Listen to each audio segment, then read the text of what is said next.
Lucky అనేది ఊరిలో అందరికీ పరిచయమైన ఒక తెలివైన కుక్క.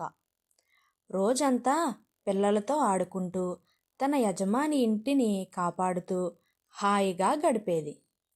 చురుకైన కళ్ళతో, పొడవైన తోకతో ఎవరికైనా ఇట్టే ఆత్మీయమయ్యే స్వభావం దానికి ఉంది. అయితే దానిలో చిన్నతనం నుంచే ఒక విశేషమైన లక్షణం ఉంది. అది ఎప్పుడూ సమస్యలకు భయపడకుండా వాటికి పరిష్కారం వెతుకుతూ ముందుకు సాగేది. ఒకరోజు లక్కీ ఊరి పక్కన పొలాల్లోకి తన యజమానిని వెతుక్కుంటూ వెళ్ళింది. కానీ అది అనుకోకుండా వేటగాళ్ల వలలో చిక్కుకుంది. లక్కీ తన తెలివిని ఉపయోగించి చుట్టూ ఉన్న పరిస్థితిని గమనించసాగింది. వేటగాళ్లు కొద్దిసేపటి తరువాత తమ వలలో పడి ఉన్న లక్కీని తీసుకెళ్లాలని అనుకుంటున్నారు. అయితే వారు దూరంగా ఉన్న సమయంలో లక్కీ వలను తన్నుతూ, గట్టిగా లాగుతూ చివరకు వలను తెంచుకుని బయటకు దూకేసింది. దానికి స్వేచ్ఛ లభించింది. కానీ అప్పటికే ఊరి మార్గం కనబడకుండా పోయింది. దానికి దారి తెలియక అడవిలోకి పరిగెత్తింది.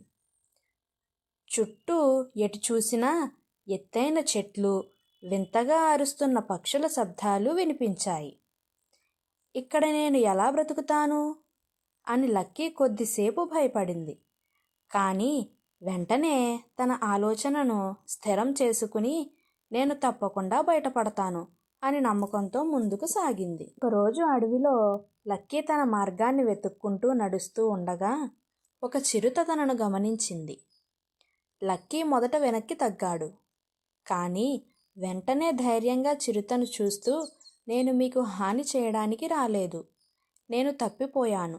కొత్త స్థలాన్ని అర్థం చేసుకోవడానికి ప్రయత్నిస్తున్నాను అని చెప్పింది. ఆ మాట విన్న అడవిలో జింకలు, నక్కలు, కోతులు ఆసక్తిగా చూశాయి. ఇతను మనకు స్నేహితుడా లేక ప్రమాదమా అనుకున్నాయి. లక్కీ నవ్వుతూ ఇలా అన్నాడు, నేను మీతో స్నేహం చేయడానికి వచ్చాను. అవసరమైనప్పుడు మీకు సహాయంగా ఉంటాను అని చెప్పింది. జంతువులన్నీ ఆశ్చర్యపోయాయి. ఇది మామూలు కుక్క కాదు అని అనుకున్నారు. కొన్ని రోజులు గడిచాక లక్కీ అడవిలో ఓ పెద్ద సమస్యను గమనించింది. ఎండ ఎక్కువగా ఉండడం వల్ల నీటి కొరత ఏర్పడింది. జింకలు, నక్కలు దాహంతో అలసిపోతున్నాయి. ఏనుగులు కూడా నీరు దొరక్క బాధపడుతున్నాయి. ఒకరోజు చిరుత చాలా ఆందోళనగా ఉంది. ఇలా నీరు లేకపోతే మనం బ్రతకలేం. ఏదైనా మార్గం ఉందా అని అడిగింది. జంతువులన్నీ మౌనంగా ఉన్నాయి. కానీ లక్కీ వెంటనే ఒక ఐడియా ఇచ్చింది. మనం లోతుగా తవ్వితే నీరు రావచ్చు. మనం కలిసి పనిచేస్తే తప్పక నీరు పొందగలం అని చెప్పింది.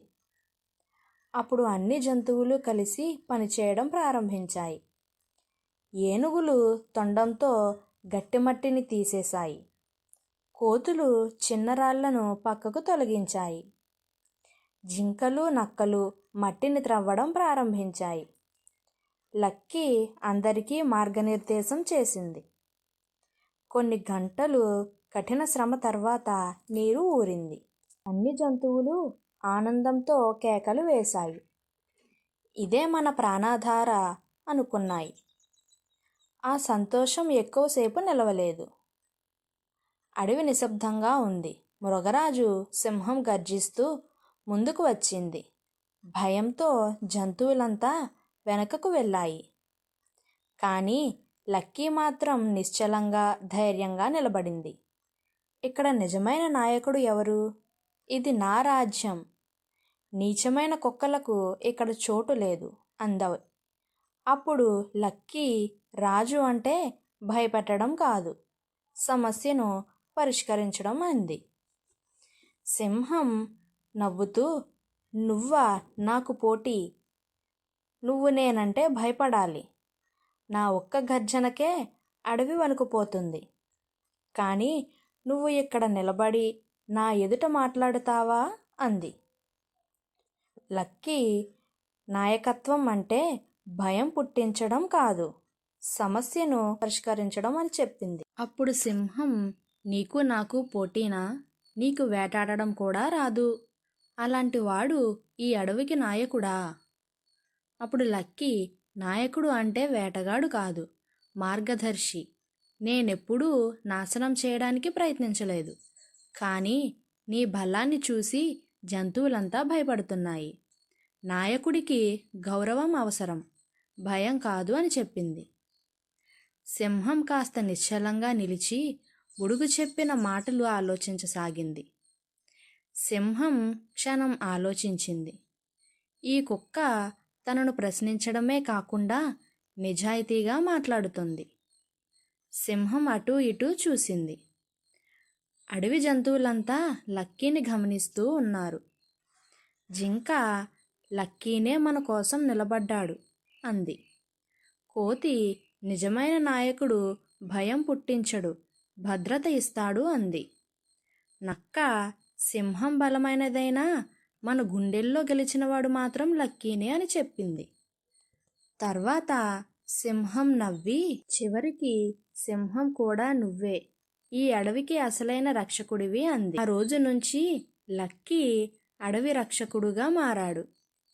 సింహం కూడా తన గర్వాన్ని విడిచిపెట్టి అడవి అంతా ఒక కుటుంబంలా మారింది. కథ నీతి ఏమిటంటే, నిజమైన నాయకుడు భయపెట్టడు, మార్గం చూపిస్తాడు. ధైర్యం, నమ్మకం, తెలివితేటలు కలిస్తే ఏ సమస్యనైనా అధిగమించవచ్చు. ఈ స్టోరీ మీకు నచ్చినట్లయితే ప్లీజ్ మా ఛానల్ని సబ్స్క్రైబ్ చేయండి, లైక్ చేసి మీ ఫ్రెండ్స్కి షేర్ చేసి న్యూ స్టోరీస్ కోసం బెల్ బటన్ నొక్కండి. Thank you for watching.